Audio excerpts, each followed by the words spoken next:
Episode 5. Chased in the dark, Rachel ran blindly through the underground tunnel, clutching the stolen files against her chest. Behind her, heavy footsteps pounded closer. Nick was right behind her, breathing hard. "Left!" he shouted. Rachel veered, left at a fork in the tunnel, skidding on the damp floor. Her flashlight was dead. The only light came from the faint glow of Nick's phone, swinging wildly as he ran. The tunnel twisted and turned, endless and confusing. Rachel's legs burned. Her chest felt like it might explode, but she didn't stop. She couldn't stop. If they caught her, it was over, not just for her, but for Emma, for everyone. Up ahead, Nick spotted a ladder bolted to the wall. He shouted over his shoulder, "Climb." Rachel didn't hesitate. She grabbed the ladder and scrambled up, the stolen files stuffed inside her hoodie. Nick followed, climbing fast. Below them, a flashlight beam bobbed wildly as someone chased them through the tunnel, shouting in anger. Rachel's hands slipped on the cold, wet metal, but she forced herself to keep climbing. Finally, she reached the top. A rusted hatch blocked their way. Rachel pushed, but it wouldn't budge. "Nick," she cried, panic rising. Nick climbed up beside her. He braced his shoulder against the hatch and shoved with everything he had. With a screech of metal,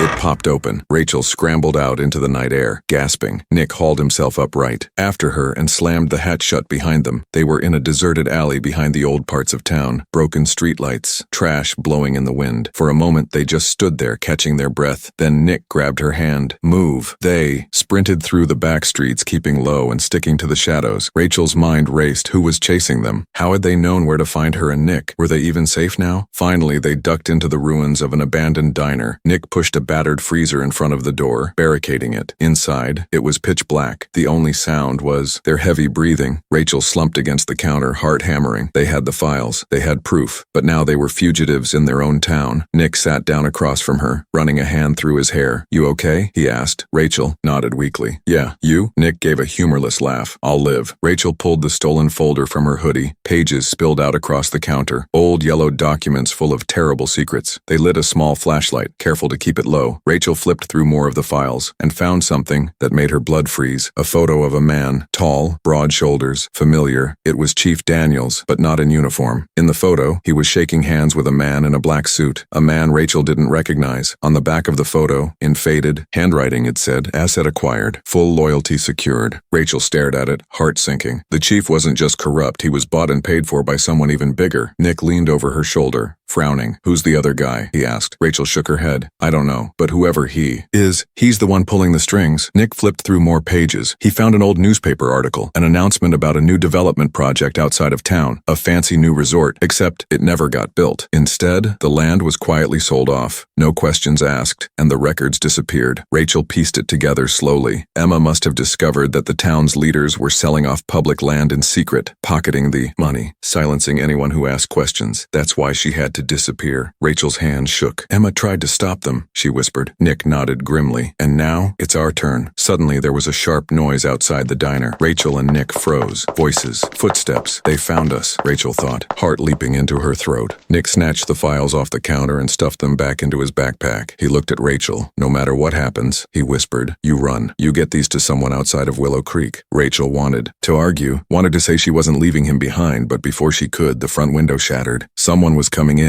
Nick yanked open the back door and shoved Rachel through it. "Go!" he hissed. Rachel sprinted into the night, clutching the backpack. She didn't look back. Couldn't. She heard Nick shouting behind her. Tears blurred her vision, but she didn't stop running. She ducked, down alleyways, jumped fences, stayed low and silent. Her only goal now was to survive long enough to tell the truth, to finish what Emma started, and to save Nick, if she could. After what felt like hours, Rachel reached an old bridge on the edge of town. She collapsed behind a support pillar, gasping for breath. She pulled out her phone, hands trembling, and opened the only contact she thought she could. Trust an old college professor who now worked as an investigative journalist in the city. Rachel typed a shaky message. "I have proof. Emma's disappearance wasn't an accident. I need help. Please." She hit send, praying it wasn't too late. In the darkness, Rachel clutched the backpack of stolen files to her chest. Above her, storm clouds rumbled. The fight was just beginning, and Rachel was ready.